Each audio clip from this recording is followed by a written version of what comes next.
Hey guys, Spindler here, and today I will be doing something a little bit different. I'm gonna start doing some tutorials for coding. This will be for C Sharp and everything. I'll make the description a little bit better than this because I want to keep the introduction short, but I'll be doing a GitHub repo with all the stuff.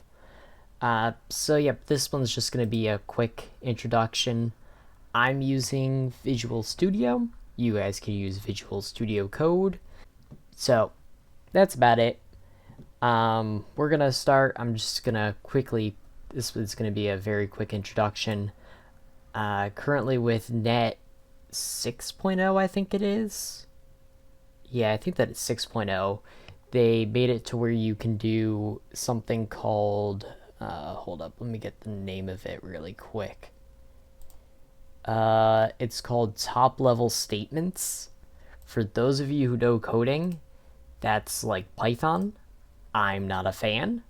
I like to have the namespace in the class and then my methods. This is the format that I prefer, so that's what I'll be using. So, namespace, I mean, that's just kind of. What's the word? It's just kind of used to say what's in the same project. So, same namespaces are connected is pretty much what it is. You can kind of use the same namespace for different things, and they have a way of essentially communicating with each other. The class is really just the class. We'll get into more classes and how they work later on. For now, this is about all you need to know for the way that we'll be doing this. You're going to need the namespace, the class, and then the main method.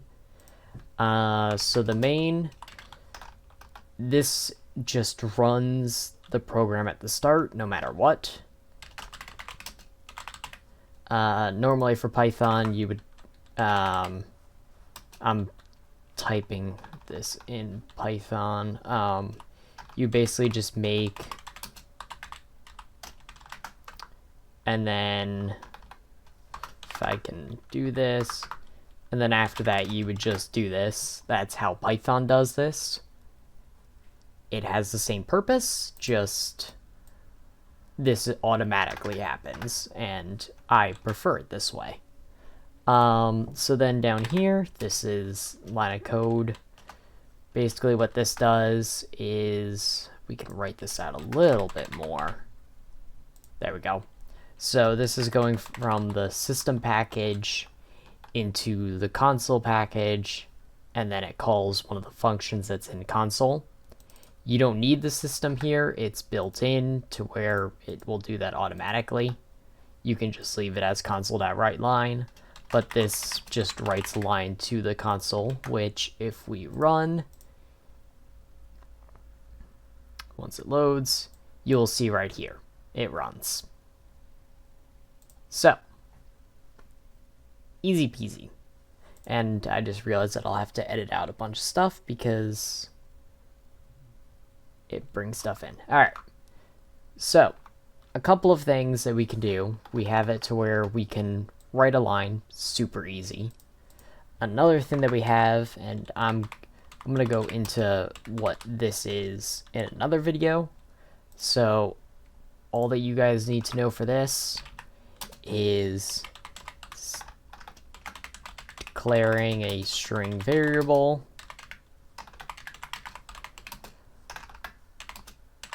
called str with no value. So this is just an empty string pretty much.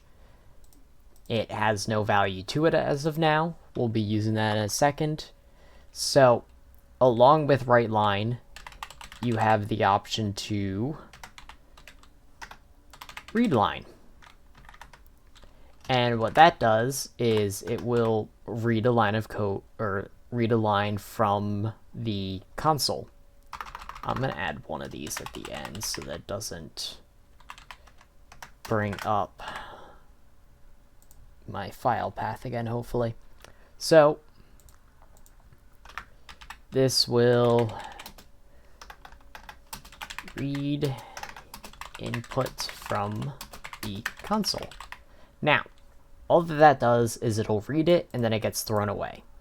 If we want to use it for something, then we need to assign it to a variable.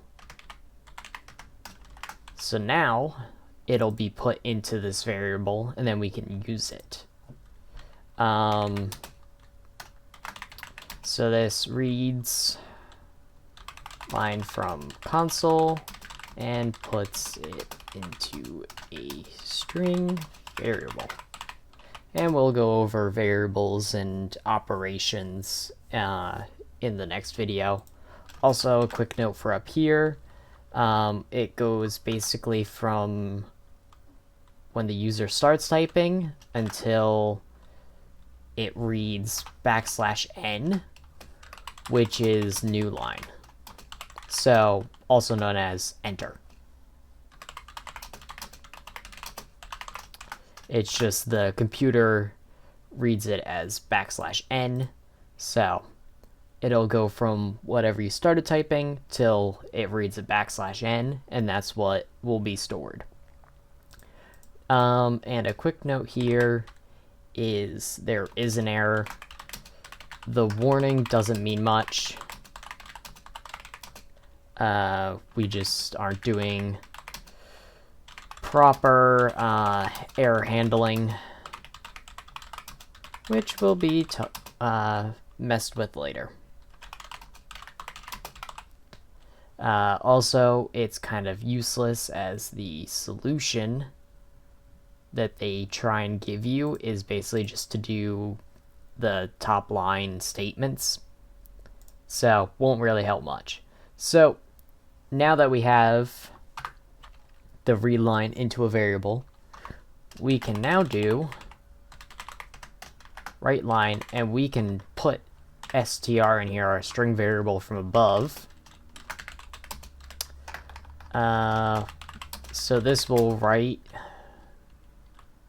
the line typed from the console and write it back out.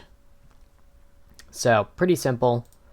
Another thing that we can do with this is if you care about spacing, you can add a plus sign, \n, that'll bring the next thing down to a new line.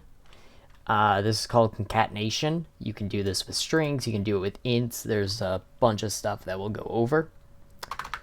Another thing that we can do is if you want to skip making a variable and assigning the variable, we can easily do that. We can do write line, and then we can do read line, and essentially what happens is it'll read the input from the console and then it will print.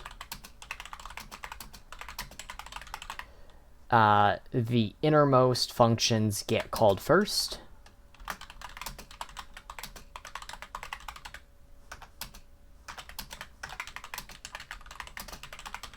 So our console.readLine will technically finish before the console.writeLine. WriteLine will be called technically first.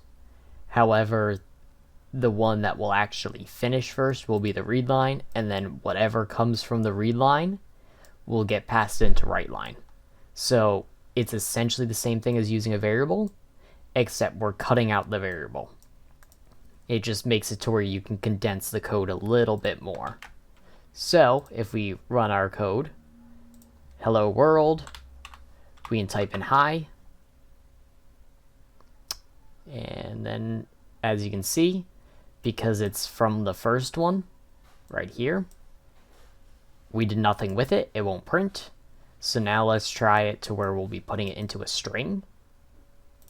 If we do, it prints out hello, and then it brings us down. You can see how it skipped a line. That was because of this \n. If we remove that, then we'd be right underneath hello. You can even add in ints, and it'll print that as well. And then if I were to press enter or anything, it would end the script. So that's the very basics behind how the reading from input and printing will work for C, at least for a simple console app.